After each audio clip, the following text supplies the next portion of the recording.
Mayor और पार्षद रबड़ स्टाम्प हैं। और मेयर कोई भी आता है तो वो तो ये कहता है साहब आयुक्त तो हेड है, मैं तो कुछ कर नहीं सकता हूँ। तो मेयर से हमें लाभ क्या होता है? जो हमने पिछली बार चुने हैं या जो हम वर्तमान में चुनेंगे वो उस काबिल हैं कि ऐसी क्या आवश्यकता थी कि नगर पालिका को नगर निगम बनाया गया। पूरे यूपी में जितने भी नगर निगम हैं उनमें सबसे कम फिरोजाबाद का था और उससे भी कम यहाँ पे बना दिया था। नियम अधिनियम के अनुसार इससे कम करना संभव नहीं है। पर क्या ये उनका जो ज्ञान है वो पूरा है? जहाँ तक मेरी जानकारी है पूरा नहीं है। मथुरा जिले में बज चुकी चुनावी रणभेरी, चुनावी रण में उतर चुकी सियासी सेनाएं। क्या होंगे चुनावी वादे, क्या है सियासतदानों के इरादे, कौन बनेगा मथुरा की धरती का सरताज। इलेक्शन की हर खबर से रहिए बाखबर, देखते रहिए इलेक्शन एक्सप्रेस सिर्फ न्यूज़ 11 पर।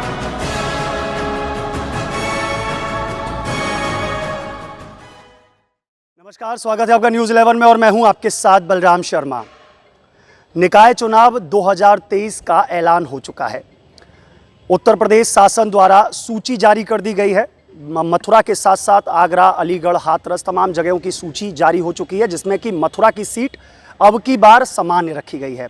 इस समान सीट को लेकर के तमाम सारे दावेदार आगे भविष्य में सामने आएंगे, लेकिन उससे पहले जनता की राय जरूर जानते हैं कि किस तरीके की जनता सोचती है, अपना मेयर वो किस तरीके का चाहती है, किन मुद्दों को लेकर के चाहती है और कैसा उनका मेयर होना चाहिए, उनकी जो भावनाएं हैं उनके अनुरूप वो जानते हैं। हमारे साथ आज इस पैनल में समस्त व्यापारी वृंदावन के जुड़े हुए हैं, जो कि वृंदावन के व्यापारी भी हैं और साथ में व्यापार मंडल के जो अध्यक्ष और अन्य पदाधिकारी भी हैं। सबसे पहले मैं अध्यक्ष जी से ही शुरुआत कर लेता हूं। हमारे साथ आलोक वंसल जी हमारे साथ में हैं, जो कि वृंदावन नगर अध्यक्ष हैं व्यापार मंडल के। अध्यक्ष जी, अब की बार कैसा मेयर होना चाहिए? देखिए, क्योंकि अब हमें 5 साल तो इस पूरे निगम को समझने में लगा कि किस तरीके का निगम है, क्योंकि हम नगर पालिका से थे, अचानक ही हम पे निगम थोपी गई। अब निगम की कार्यकाल हम लोगों ने समझ लिया, तो अब कैसा मेयर होना चाहिए आपके अनुरूप अगर देखा जाए तो किन मुद्दों को लेकर के उतरना चाहिए?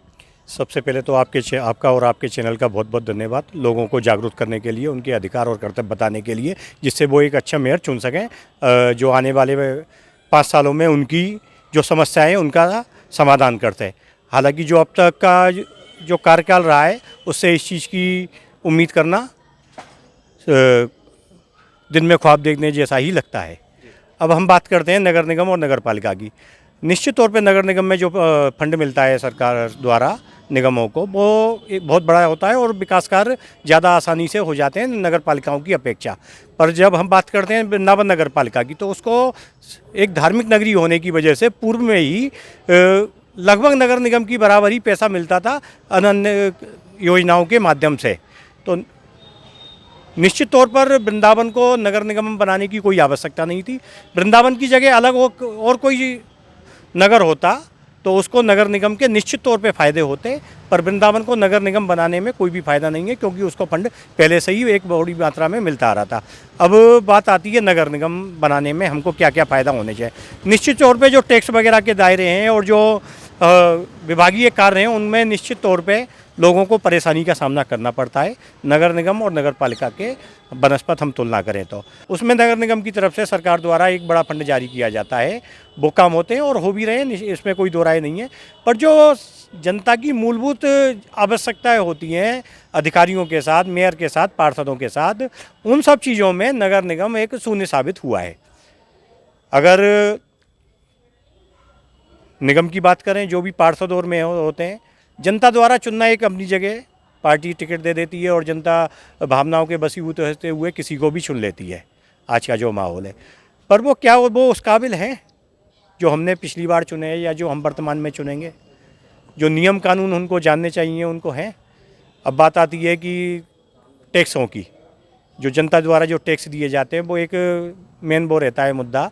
वो अब तमाम अधिकारी और पार्षदों से भी जो बात की जाती है वो कहते हैं कि जो पूरे यूपी में जितने भी नगर निगम हैं उनमें सबसे कम फिरोजाबाद का था और उससे भी कम यहाँ पे बना दिया था। नियम अधिनियम के अनुसार इससे कम करना संभव नहीं है। पर क्या ये उनका जो ज्ञान है वो पूरा है?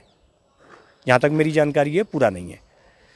जो मासिक किराया दर है वो हाउस टैक्स और वाटर टैक्स कमर्शियल टैक्स में जो मेन अहम रोल निभाती है, उसको निर्धारित करने का जो मुख्य वो रहता है वो नगर निगम का विशेष अधिकार रहता है, हर नगर निगम का, जिसमें शासन प्रशासन अपनी कुछ नहीं चला सकता। वो अगर वर्तमान मेयर चाहते तो उस मासिक किराए की दर को कम रखा जा सकता था, जिससे पूरे मथुरा नगर निगम की जो शहरी क्षेत्र है उस पर जो टैक्स बढ़ा है वो कम हो सकता था। पर अब वो बन के जा चुका है, एक तरह से वो अध्यादेश बन चुका है।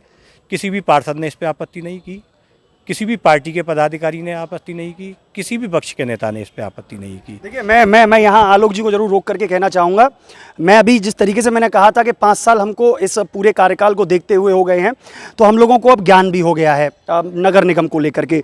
लेकिन मुझे लगता है कि शायद आलोक जी ने तो पूरा अध्ययन कर लिया है नगर निगम को लेकर के कि टैक्स को किस तरीके से बढ़ाया और घटाया जाता है और कहाँ कहाँ किस तरीके के फ़ायदे हैं। मैं आलोक जी के पास लौट के आता हूँ। जॉनी भाटिया जी हमारे साथ में है।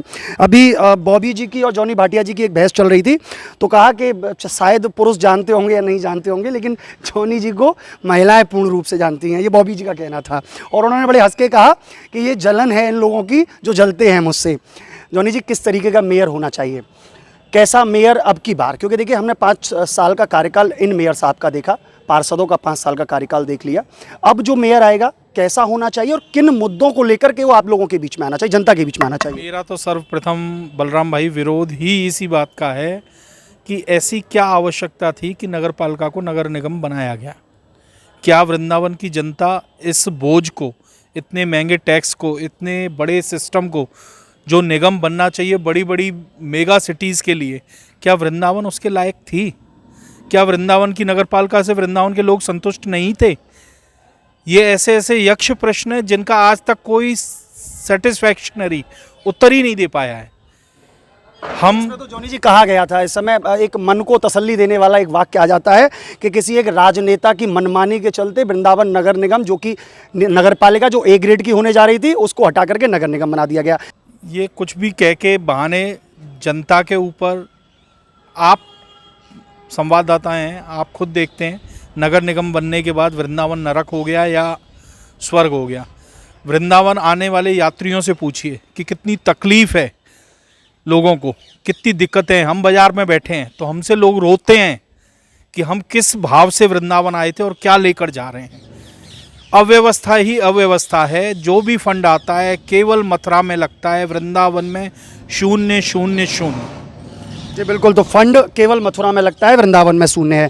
यहाँ से एक आवाज़ उठ करके आई कि टैक्स बहुत ज़्यादा कर दिया गया है। यहाँ से आवाज़ उठी है कि यहाँ वृंदावन में केवल अव्यवस्थाएं हैं। बॉबी जी से जानते हैं। बॉबी जी, क्या मानते हैं, सही है नगर निगम, और अब की बार जो मेयर आएगा वो किस तरीके का आएगा? देखिए, मेयर कोई भी बने, हमारे हिसाब से मुद्दे क्या हों? मुद्दे यही है कि जो टैक्स अब जो जलकर 300 रुपये था, 900 रुपये कर दिए, तो मेयर ऐसा बन के आए कि वो जलकर घटाए। टैक्स मकान के जिन जिन के 1000 रुपये था, 5-5 हज़ार रुपये का टैक्स आ रहा है, वो कम हो। नगर पालिका आती, पहले नाली जब भी सभा होती थी, नगर निगम में जब भी नाली सभा हो रही है। नगर पालिका आती जब भी सड़क वृंदावन में बनती थी और आज भी बन रही है। तो मुझे नगर निगम के फायदे बता दीजिए कि क्या क्या फायदा होगा नगर निगम बनाने से। और कुछ है इन 2 मुद्दों के सिवाय? ये 2 मुद्दे तो आ गए हैं, और कोई तीसरा मुद्दा भी है इन चीज़ों को है? बंदों की सबसे बड़ी समस्या है। पिछली नगर निगम में भी मेयर साहब वगैरह द्वारा सब ये वादे किए गए थे कि साहब हटाए जाएंगे बंदर वृंदावन से, पर अभी तक एक भी बंदर की समस्या को कोई भी नहीं हटा पाया। 5-7-10 कम से कम मौत भी हो चुकी है मथुरा वृंदावन में, पर किसी ने अभी तक संज्ञान में नहीं लिया। परदेसी आता है, पर्स ले जाता है बंदर, मालूम पड़ती है बाजार वाले उसको चंदा करके बेचारे किराए के लिए पैसे देते हैं, जब वो बेचारा पहुंच पाता था। बहुत बड़ा मुद्दा बंदर का भी। सफाई का यमुना जी आप देख लीजिए, आज आचमन नहीं ले सकते हैं आप। क्या 5 साल निगम रही तो उसमें कुछ कराया उन्होंने? कुछ नहीं, केवल टैक्स बढ़ाने का काम किया। जॉनी जी आप भी रुकिएगा, बॉबी जी आप भी, और आलोक जी आप भी। मैं इधर से एक बार और ले लेता हूँ, किन मुद्दों को लेकर के आना चाहिए मेयर, क्या मुद्दे होने चाहिए, लमसम मुद्दे जो कि हमारे वृंदावन में हम रोज़ जूझते हैं, उन चीज़ों से, उन चीज़ों को फेस करते हैं, हम लोगों को परेशानियां आती हैं, और हम ये चाहते हैं कि जो भी हमारा, जिसको हम चुने, जिसको हम कुर्सी पर बैठाएं, वो हमारी आवाज़ को ऊपर तक पहुँचाए, बुलंदी पर पहुँचाए। क्या मुद्दे होने चाहिए?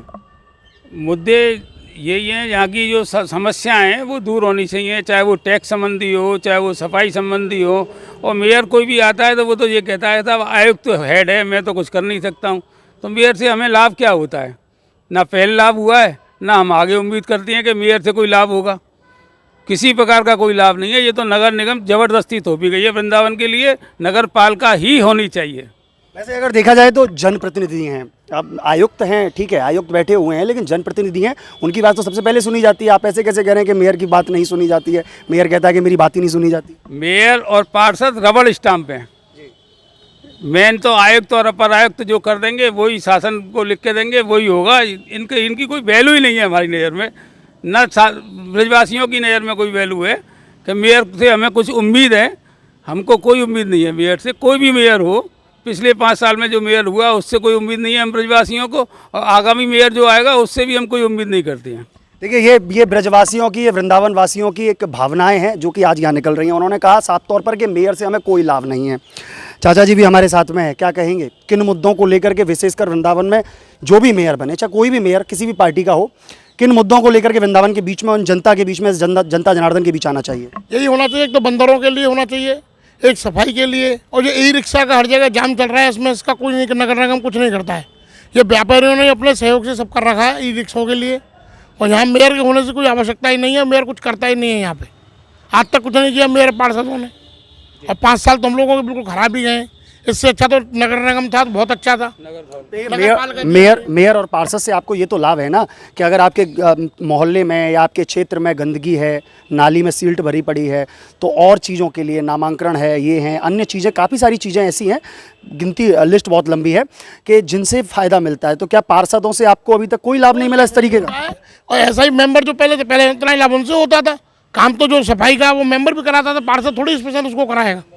मतलब केवल एक नगर निगम बना करके एक टैक्स थोपा गया है, बस यही और कुछ नहीं है। यही कहना चाहता हूं। बस इससे तो नगर पालिका बहुत अच्छी थी हमारी। जी बिल्कुल, आप लोग रुकिएगा, मैं आप लोगों के पास में आता हूँ। देखिए, हमारे साथ में कुछ अपने एक मोमडन समाज के लोग भी जुड़े हुए हैं। बहुत ही अच्छी बात है क्योंकि हम लोग वृंदावन में रहते हैं और वृंदावन में हम सभी लोग एक भाईचारे के साथ में रहते हैं। तो इनका भी मुद्दा वाकई में सब लोगों के सामने आना चाहिए कि हर चीज़ में परेशानी है।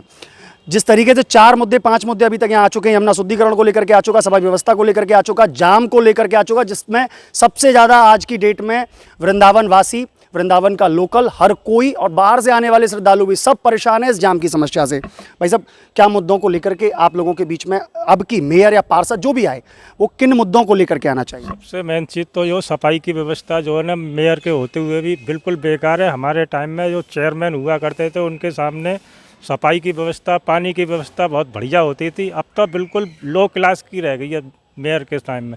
ना कोई सुनवाई है। उसके पार्षद के पास जाओ, वो जो है ना हाथ हिला के कर देता है, भैया मैं क्या करूँ, वहाँ जा कर के शिकायत करो। तो मथुरा कौन जाएगा शिकायत करने के लिए? यहाँ तो कोई सुनवाई नहीं है। ये तो बिल्कुल बेकार है हमारे हिसाब से। तो पहले जो नगर पालिका जो थी वो सबसे बेहतर काम था।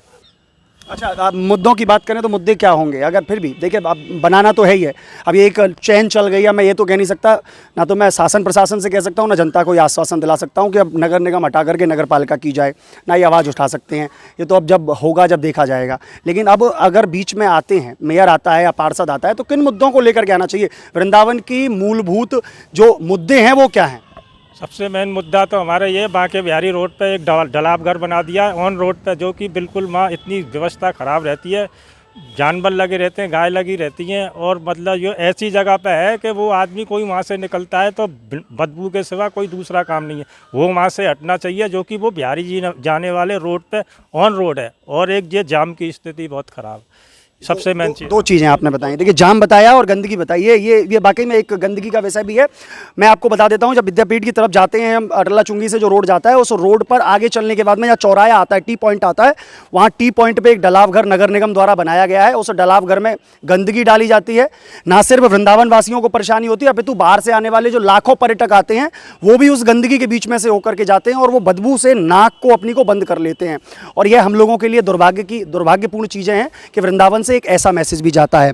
आज वृंदावन के कुछ मुद्दों को लेकर के हम लोगों ने व्यापारी समाज से बात की। व्यापारी ने अपनी व्यथा को आप लोगों तक बयां किया, किस तरीके से टैक्स को लेकर के यहाँ मुद्दा उठा, साथ में सफाई व्यवस्था को लेकर के उठा, जाम को लेकर के उठा, यमुना को लेकर के उठा, बंदरों को लेकर के विशेषकर लोगों ने कहा है कि बंदरों की समस्या जरूर निदान होना चाहिए। और जो भी मेयर आए वो बंदरों की समस्या का निदान करते हुए जब हम लोगों के बीच में आए।